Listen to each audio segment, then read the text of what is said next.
வணக்கம் நண்பர்களே. காலை எழுந்தவுடன் கணக்கு 132வது நாளுக்கான விடைகளை இந்த வீடியோவில் பார்க்கலாம். 656வது கேள்வி பாருங்கள். கமல் ஓராண்டிற்கு 7% வட்டி வீதத்தில் ரூபாய் 3000 சேமிக்கிறார். ஓராண்டு முடிவில் அவர் பெறும் தனி வட்டியையும் தொகையையும் காண்க. ஒன்றும் இல்லை, அமௌண்ட்டு 3000 ரூபாய், வட்டி வீதம் பார்த்தீங்கன்னா 7%. கரெக்டாக? அப்போ இதில் 1% என்னென்னு கண்டுபிடிக்கலாம், இல்லை ஃபார்முலா படி அப்ளை பண்ணலாம். எப்படி பண்ணாலும் உங்களுக்கு ஒன்று தான். தனி வட்டிக்கான ஃபார்முலா என்ன? I = PNR by 100. Pயோட வேல்யூ 3000, N ஒரு வருஷம், வட்டி வீதம் 7/100. அப்போ 0000 கேன்சல் ஆகிடும். 21, அப்போ ஒரு வருஷத்துக்கான வட்டி 210. 210ன்ற ஆன்சர் இந்த ஒரு இடத்துல மட்டும்தான் இருக்குது. அப்போ இதுதான் ஆன்சர். ஏன்னா வட்டி 210, 3000 கூட 210 சேர்ந்துன்னா 3210. சரிங்களா? இது ஃபார்முலாவில் அப்ளை பண்ணி சொல்கிறது. இவ்வளோ தூரம் ஃபார்முலாலாம் போடாமலே ஈஸியாக சொல்ல முடியுமா சார்னா சொல்ல முடியும். பாருங்கள், 3000 ரூபாய், அவங்க சொல்லியிருக்கிறது 7%.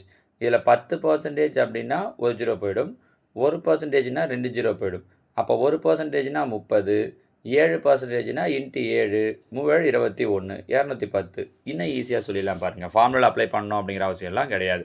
அப்போ வட்டி 210 ரூபா, 3000 கூட 210 சேர்த்தோம் அப்படின்னா 3210ன்றது மொத்த தொகை அப்படின்னு ஈஸியாகவே முடிச்சிடலாம். நம்ம புரியுதுங்களாமா? அடுத்ததாக 657. ஒரு குறிப்பிட்ட எண்ணின் 78% மற்றும் 59% இடையேயான வித்தியாசம் 323 எனில் அதே எண்ணின் 62%க்கான மதிப்பு எவ்வளவு ஆகும்? இதில் பாருங்கள், 78க்கும் 59க்கும் வித்தியாசம்னு சொல்லியிருக்காங்க. வித்தியாசம்னா மைனஸ். அப்போ 78லேருந்து 59 மைனஸ் பண்ணுறோம். 59 மைனஸ் பண்ணோம் அப்படின்னா 19. அப்போ என்ன கொடுத்துருக்காங்கன்னா 19% அப்படிங்கிறது 323. அவங்க கேட்டிருக்கிறது 62%ங்கிறது எவ்வளோ அப்படின்னு கேட்டிருக்காங்க. அப்போ பாருங்கள், இந்த 19 இங்கே வரும்போது வகுத்தல். அப்போது 323/19. அவங்க கேட்டிருக்கிறது 62 இன்ட்டு 62. கேன்சல் பண்ண முடியுமான்னு பார்க்குறேன். ஓர் 19 19, இங்கே ஓர் 19 19, மீதி 13, 7 19 133. அப்போ 17ஐயும் 62ஐயும் பெருக்கிறோம். 17 62ஐயும் பெருக்கணும் அப்படின்னா 1054. So answer option b 1054. அவ்வளோதான். நம்ம என்ன பண்ணுவோம்னா, இந்த 78%, 59%லாம் எக்ஸ் அது இதெல்லாம் வச்சு போட்டுட்ருப்போம். ஒன்றுமே இல்லை பாருங்கள். ரொம்ப சிம்பிளாக இந்த மாடலில் போட்டிங்கன்னா அவங்க எப்பேற்பட்ட கொஷின் கேட்டாலும் நம்ம ஒரே ஸ்டெப்பில் போட்டு முடிச்சிட முடியும். சரிங்களா? அடுத்ததாக 658. 21 சென்டிமீட்டர் ஆரமுள்ள கால்வட்ட பகுதியின் பரப்பளவு காண்க. கால்வட்டத்தோட பரப்பளவு கேட்குறாங்க. கால்வட்டத்தோட பரப்பளவுக்கான ஃபார்முலா πr²/4. கரெக்டாக? பையோடைய வேல்யூ 22/7 இன்ட்டு ஆரம் எவ்வளோ சொல்லியிருக்காங்கன்னா 21 சென்டிமீட்டர். அப்போ 21 இன்ட்டு 21/4. ஒரு 7 7 21. இங்கே அடிச்சிங்கன்னா 2 4 11 2 22. மீதி இருக்கிற 3 நம்பரையும் பெருக்கிறோம். 11 3ஐயும் பெருக்கிறோம், அதோட 21 பெருக்கிறோம். உங்களுக்கு ஈஸியாக இருக்கணும்னா இப்படி பெருக்கலாம். 21 3ஐயும் பெருக்கினீங்கன்னா 63. 63 11 பெருக்கிறதுன்றது ஈஸி. என்ன பண்ணணும்? இந்த லாஸ்ட் நம்பர் 3, அடுத்து 3 யாரையும் கூட்டினா 9, அடுத்து 6 அப்படியே போட்டுக்கிட்டீங்க அப்படின்னா 693ன்னு வந்துடும். /2. நம்ம இந்த 11 வகுத்து பெருக்கிறதுக்கெல்லாம் ஈஸியான வழி சொல்லியிருக்கோம். இப்போ 2ஆல் வகுத்தீங்க அப்படின்னா 3 2 6, 4 2 8, மீதி 1, 6 2 12, மீதி 1, I2 10. அப்போ 346.5 சதுர சென்டிமீட்டர் அப்படிங்கிறது தான் இதற்குண்டான சரியான விடை. ஃபார்முலா தெரியணும், πr²/4. சரிங்களா? அடுத்ததாக பார்த்தீங்க, இதில் இன்னொரு விதத்துலையும் கூட சொல்லலாம். ஆனால் அது எல்லா இடத்துலையும் உங்களுக்கு ஒர்க் அவுட் ஆகிறதுக்கான வாய்ப்பு கம்மிங்கிறதால நான் இங்கே சொல்லலை. இருந்தாலும் இந்த கொஷினில் அதை நம்ம ட்ரை பண்ண முடியுன்றதால சொல்லிடுறேன் பாருங்கள். கால்வட்டத்தினுடைய பரப்பளவு கேட்டிருக்காங்க இல்லையா? கீழே இருக்கிற ஆன்சரில் இங்கேயும் பார்த்தீங்கன்னா ஆரமும் 7ஆம் வாய்ப்பாட்டில் வகுப்பு வர்றது மாதிரி கொடுத்துருக்காங்க. கீழே இருக்கிற ஆன்சரில் எந்த ஆன்சர் 11ஆம் வாய்ப்பாட்டில் வருதுன்னு பார்த்து கூட ஆன்சரை சொல்ல முடியும். எந்த வாய்ப்பாடு?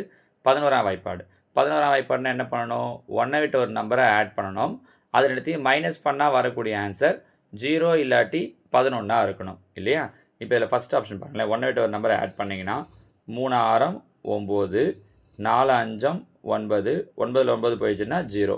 இங்கே பாருங்கள், 3 2 5, 2 7 9, 9ல் 5 போயிடுச்சுன்னா 0வோ 11 வராது. இது கிடையாது. 3 8 11, 0 8 8, 11 8 போயிடுச்சுன்னா 3, 0 இல்லைனா 11 வரணும். வரல. 2 8 10, 8 7 15, 15ல் 10 போயிடுச்சுன்னா 5, 0 இல்லைனா 11 வரணும், வரல.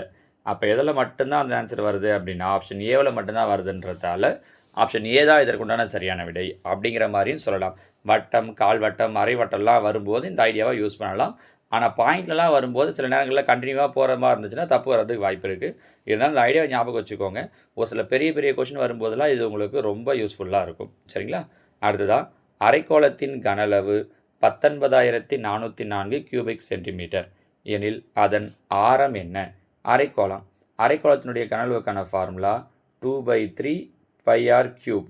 இதுதான் எவ்வளோன்னு கொடுத்துருக்காங்க அப்படின்னா 19,404ன்னு கொடுத்துருக்காங்க. நமக்கு ஆர் தான் தேவை. அப்போ இந்த ஆர் கியூபை மட்டும் இங்கே வச்சுக்கிறேன். மீதி அந்த பக்கம் என்ன இருக்குது? 19,404 இன்ட்டு 2/3. 2/3 அங்கே போயிடுச்சுன்னா 3/2 இன்ட்டு பை 22/7 அங்கே போயிடுச்சு அப்படின்னா 7/22. கேன்சல் பண்ண முடியுமான்னு பார்க்குறேன். ரெண்டாம் வாய்ப்பாடு. 2 2 9 2 18, மீதி 1 7 2 14, 0 2 4. மறுபடியும் ரெண்டாம் வாய்ப்பாடு. 11 2 22. இங்கே பார்த்தீங்கன்னா 4 2 8, மீதி 1 8 2 16, மீதி 1 2 10, 2 2. 11ஆம் வாய்ப்பாடு. 11 11, 4 11 40. இங்கே போட்டுருவோமா? 4 11 44, மீதி 4 4 11 44, மீதி 1 11 11. அப்போ ஆர் கியூப் ஈக்குவல் டு 3 × 7 என்ன எழுதலாம்? 21. 441 என்னென்னு பிரிக்கலாம்? 21 × 21ன்னு பிரிக்கலாம். கரெக்டாக? அப்போ பாருங்கள், R cube equal to 21 21 21. So R equal to என்னவாயிடும்? 3 21க்கு பதில் 1 21. அவங்க கேட்டிருக்கிறது அந்த அரைக்கோளத்தினுடைய ஆரம் தான். ஸோ ஆரம் ஆப்ஷன் சி 21 சென்டிமீட்டர். நம்ம புரிஞ்சு முடியுதுங்களாம்மா? இவ்வளோ தான் பாருங்கள். என்ன கொஞ்சம் கேன்சல் பண்ணுறதுக்கு பெருசாக இருக்கிற மாதிரி இருக்கும், அவ்வளோதான். அடுத்தது 660. சுருக்குக 4th root of 81 plus cube root of 216 plus 5th root of 32 equal to 81 4th root. எந்த நம்பரை 4 முறை பெருக்குனா 81 வரும்னு பார்த்தீங்கன்னா 3 3 × 3 × 3 × 3 4 முறை பெருக்குனிங்கன்னா 3 9 3 9 9 9 81 பாருங்கள்.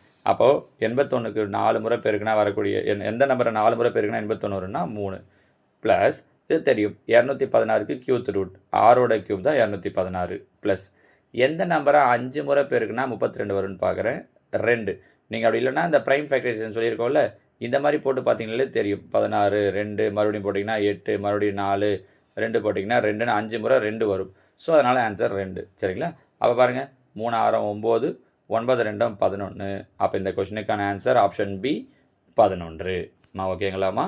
ஸோ இதோட நேற்று கேட்ட 5 கேள்விகளுக்கான விடைகள் முடியுது. அடுத்ததாக காலை எழுந்தவுடன் கணக்கு 133வது நாள். இது வரைக்கும் பார்த்தீங்க அப்படின்னா கொடுத்துட்டு இருந்த கொஷின் எல்லாம் டிஆர்பி செகண்ட் கிரேட் டீச்சர்ஸ் எழுதுகிறவங்களுக்கும் யூஸ் ஆகிறது மாதிரியும் குரூப் 2க்கு ப்ரிப்பேர் பண்ணவங்களும் யூஸ் ஆகிற மாதிரியும் கொடுத்துருந்தோம். இதுக்கப்புறம் கொடுக்குறதெல்லாம் நமக்கு செகண்ட் கிரேட் டீச்சர்ஸ் எக்ஸாமுக்கு இன்றைக்கி எக்ஸாம் எழுத போகிறீங்கன்றதால குரூப் 2 2Aவுக்கு யூஸ் ஆகிறது மாதிரி அந்த பாயிண்ட் ஆஃப் வியூ வெறும் ப்ரிலிம்ஸ் மட்டும் இல்லை, அடுத்தது அதில் மெயின்ஸுக்கும் சொல்லியிருக்காங்க. மெயின்ஸுக்கும் அவங்க போர்ஷன் எல்லாம் கொடுத்துருக்காங்க. கரெக்டாக? அதுக்கும் பயன்படுறது மாதிரியான கொஷின்ஸை நான் இதுக்கு மேலே போடும்போது உங்களுக்கு போடுறேன். சரிங்களா? ஓகே, இதில் பாருங்கள் 133வது கேள்வி. அது மாதிரி இன்றைக்கி செகண்ட் கிரேட் டீச்சர்ஸ் எக்ஸாம் எழுதுகிறவங்களும் நேற்று நம்ம நிறையா ஐடியாஸ்லாம் சொல்லியிருந்தோம். அது எல்லாத்தையும் ஃபாலோ பண்ணி இன்றைக்கி எக்ஸாமை நல்லா எழுதுறதுக்கு உங்கள் எல்லாருக்கும் வாழ்த்துக்கள்மா. பயமில்லாமல் எழுதுங்க. சரிங்களா? ஓகே, 661 பாருங்கள். 2 மீட்டர் 2 மீட்டர் மற்றும் 1 மீட்டர் ஆகியவற்றை முறையே நீள அகல உயரங்களாக உடைய கனச்செவ்வகத்தின் வெளிப்பரப்பு என்னன்னு கேட்டிருக்கோம். அடுத்தது 662. இரு வட்டங்களின் சுற்றளவுகளின் விகிதம் 2:3 எனில் அவற்றின் பரப்பளவுகளின் விகிதம் யாது? 663. வருட கூட்டு வட்டி 10% எனில் ஒரு தொகை 3 வருடத்தில் பெறும் கூட்டு வட்டி ரூபாய் 331 எனில் அந்த தொகை அதே காலத்தில் பெறும் தனி வட்டி எவ்வளவு? 664. x² - 2xy + y² மற்றும் x⁴ - y⁴ மீ போ வா என்பது? 665. 1.08, 0.36. அது வெறும் 0.36ன்னு இருக்குது இல்லையா? 36ன்னு நினச்சிட போகிறீங்க. 0.36ன்னு அர்த்தம். சரிங்களா? ஸோ 1.08, 0.36, 0.9 ஆகிய 3 எண்களின் மீப்பெரு பொது வகு எண்ணானது. சரிங்களாம்மா? இந்த 5 கேள்விகளுக்கும் விடைகள் என்னன்றதை கீழே கமெண்டில் சொல்லுங்கள். நாளைக்கு நான் உங்களுக்கு இதுக்கான விடைகளை சொல்கிறேன். ஓகேவா? தேங்க்யூ.